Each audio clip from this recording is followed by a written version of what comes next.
Ay, naku, ayan.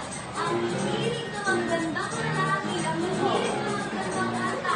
Oo, mga manalo, hindi pala. Kaya kung sa inyo, makinig na lang kayo sa sasabihin namin. Humanap kayo ng reactor at pakinggan yung tunay. Yan ang dapat nyo gawin, kaya makinig kayo sa amin dahil susunod na something like this. Gusto mong lumigaya ang iyong buhay. Humanap ka ng Hector at pakinggan mo ang tunay. Isang Hector na compose ng simple pagkasait na iyong pangarap. Yung bakit sa sinabi ko ay simple lang. Wala ang mga bisita pinasembula. Tumang solo, kulay at madali. Ngunit musikal na kanyang kakasandali. Ay walang lumigaya kita. Kaya kanya ang mga dami mo tayo. Sige ka, puso mo'y mabibiyak.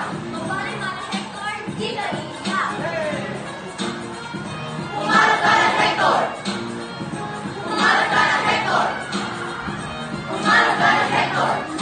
Di ka iiyak.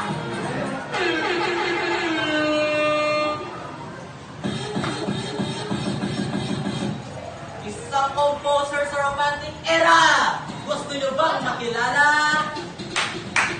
He was known for his honey music people siya.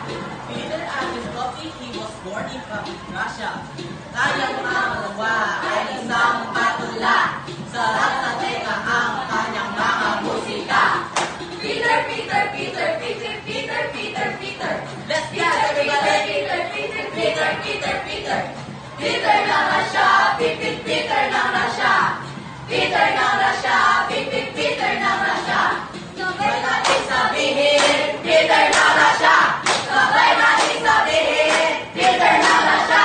Sabay natin sabihin, Peter ng Russia. Peter ng Russia. Peter ng Russia.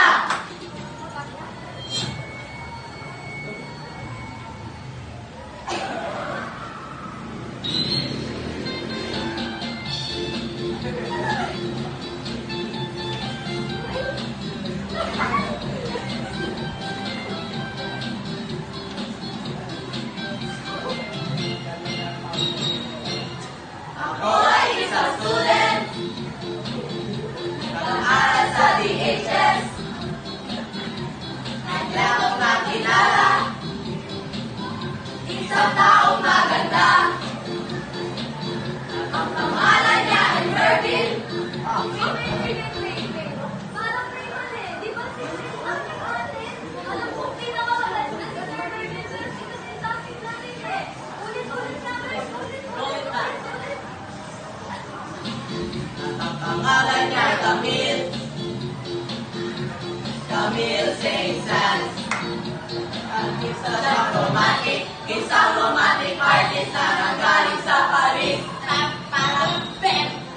Ay, isang composer.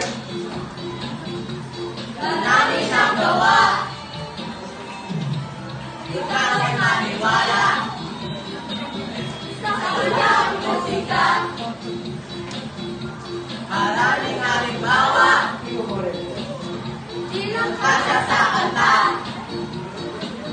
So, pagpagyan nyo kami at tayo'y makisali sa kanyang